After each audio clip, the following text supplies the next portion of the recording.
কিছুই না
তো এখানে মূল বিষয়টা হচ্ছে গিয়েছিলাম ঢাকায় ঘুরতে ব্লগ বানাইতে, কিন্তু ঘটনাটি আমার সামনেই ঘটছিল, তাই ভিডিও করা।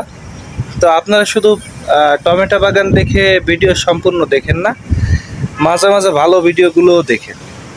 তো আজকে যে ভিডিওটা আমি করছি, যেহেতু আমি ব্লগ ভিডিও করি, তো এই ভিডিওটা আমার করছি তারপর আপনাদের জন্য আপনাদের জন্য ভিডিওটি করছে। আপনারা ভিডিওটি সম্পূর্ণ দেখছেন এবং আমার কথাগুলো অবশ্যই সম্পূর্ণ শুনবেন। এখানে পর্দাওয়ালা মহিলা হলে কেমন হতো, বেপর্দা মহিলা থাকলে কি হয়েছে, আসলে কি ছেলের নজর ঠিক করা দরকার, না মেয়ের পোশাক ঠিক করা দরকার, না ছেলের দোষ না মেয়ের দোষ, সমাজ কি বলে, একটা অন্য ভালো ঘরের মেয়ে হলে কি করতো, না একটা খারাপ ঘরের মেয়ে হলে কি করতো। তো এখানে মূল বিষয়টা হচ্ছে, আমি আপনাদের বলি, আপনারা পুরো কথাগুলো শুনবেন। হ্যাঁ, দাড়িওয়ালা মানুষ বলে যে দাম দেবেন না তা না, দাম দেবেন, অবশ্যই কথাগুলো শুনবেন, আপনাদেরও কাজে লাগবে। এখানে আমি কিছু পয়েন্ট তুলে ধরি আপনাদের। আগে আমি ঘটনাটা বলি। হ্যাঁ, আগে আমি ঘটনাটা বলি। রিক্সা, আমি পিছনে ছিলাম, রিক্সাওয়ালা সামনে ছিল, আমার গাড়িটা ছিল পিছনে, রিক্সাওয়ালা ছিল আমার সামনে। আচ্ছা, রিক্সাওয়ালা যখন আমার সামনে ছিল, তখন এই যে মেয়েটা ঠিক তার বাম সাইড থেকে রিক্সা যাচ্ছিল এবং বাম সাইডে আমার গাড়িটা যাচ্ছিল। এই মেয়েটা পিছনে ছিল, এক সাইডে দাঁড়িয়েছিল। তো মেয়েটা যখন দাঁড়িয়েছিল, তখন এই মেয়েটার দিকে ওই ছেলেটা পিছনের রিক্সার পর্দাটা উঁচু করে তাকিয়েছে। এটা আমি দেখছি, কিন্তু কিছু বলছে কিনা এটা আমি গাড়ির ভিতর থেকে শুনি নাই, কিংবা আমি একটু পিছনেই ছিলাম, আমি দেখছি সে কিছু, মানে সে তাকাইছে তার দিকে, পর্দা উঁচু করে সে তাকাইছে। তো আমি মেয়েটিকে তাৎক্ষণিক দেখলাম যে মেয়েটি খুব রাগ করে সে, তো মেয়েটির ভাষা যেটা আমি বুঝলাম, মেয়েটি বলতে চাচ্ছে যে সে আমাকে বাজে ইঙ্গিত করছে। তো আমি মেয়েটির একটা জিনিস দেখলাম যে সে মেয়েটি খুব রাগান্বিত হয়ে একটি দৌড়াইতে ওই রিক্সাটিকে, ছেলেটি বললে ভুল হবে, একটু বয়স হবে, আমার চেয়ে অনেক বয়স বেশি, আমার বয়স কালাম বেশি না, দাড়ি বাঁচছে বাতাসে। হ্যাঁ, আমার 30 বছর বয়স চলে। তো যাই হোক, ওসব কথা বাদ দিই, মূল পয়েন্টে আসি। আমি কাপিলের মতো পয়েন্টে আসা শুরু করছি। তো এখানে বিষয়টা, মেয়েটা তখন রাগ করে একটা রিক্সা নিয়ে সে রিক্সার উপরে উঠে সে কি করলো, সে যাওয়া শুরু করলো, তাকে দাবড়ানো শুরু করলো। তখন যখন যায় তাকে ধরলো সেই ছ্যামড়াটিকে, সে তার কাছে, সে ছ্যামড়া না বেটা, তো তার কাছে মাপ চাচ্ছে না, আমি এরকম কিছু করি না, আমি ছিলাম রিক্সা, আমি আপনাকে করবো কেন। তো এখানে আমি যে জিনিসটা বোঝাইতে যাচ্ছি, সে যা বলছে আমি এটা প্রকাশ করব না, ভিতরে রাখে দিত, কষ্ট মনে মনে রাখতো। এটা হলো আমাদের সমাজের কিছু মা বোনদের একটা দোষ।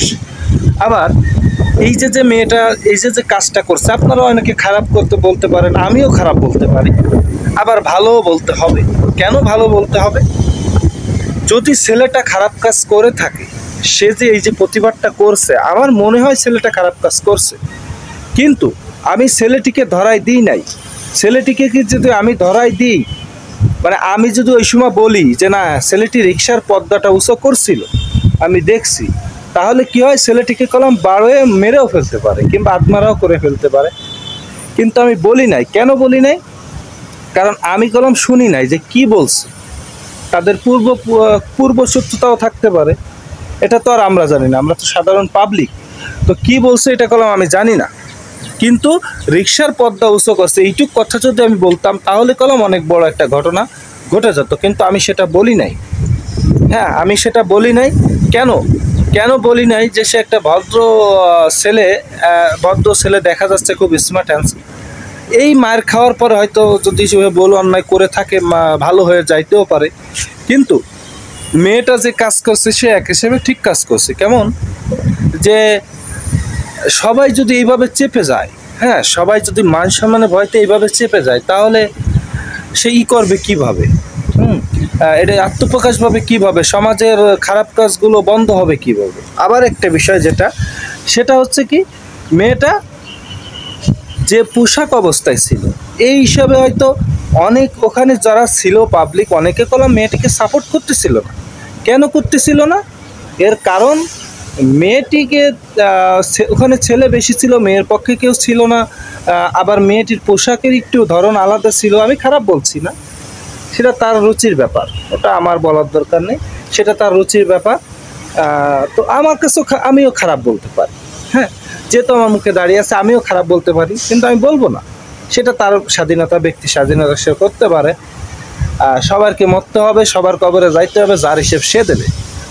তো কিন্তু এখানে যদি একটা পর্দাওয়ালা মহিলা হতো, আমি বিশ্বাস করি, কে কি করে ওটা আমার দেখা না, আমি বিশ্বাস করি কিছুটা হলেও সেফ থাকতো। কিংবা হ্যাঁ, পর্দাওয়ালা মানুষরা যে খারাপ হয় না তা না, কিংবা হুজুর মানুষরাও যে খারাপ হয় না তা না, ভালো মন্দ নিয়েই পৃথিবী, এটা আপনারা জানেন।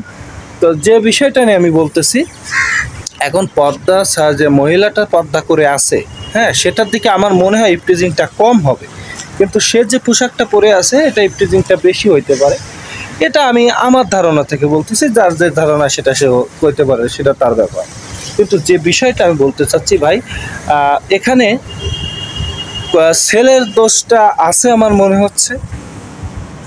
তার এইসব দেখে আপনারাও সতর্ক হয়ে যান, আপনারা রাস্তাঘাটে মা বোনদেরকে ইফটিজিং করেন না, হ্যাঁ, তাহলে কোন সময় বিপদ হয়ে যাবে। আজকে দেখেন, আমি যদি একটু করতাম যে না, হ্যাঁ, ছেলেটাই বলছে, কিংবা পর্দা উঁচু করছে, তাহলে কলম ছেলেটার নিচে একটু সবাই আর কি কাম সেরে ফেলতো।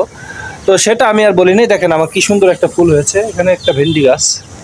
হ্যাঁ, তো এখানে যে ব্যাপারটা,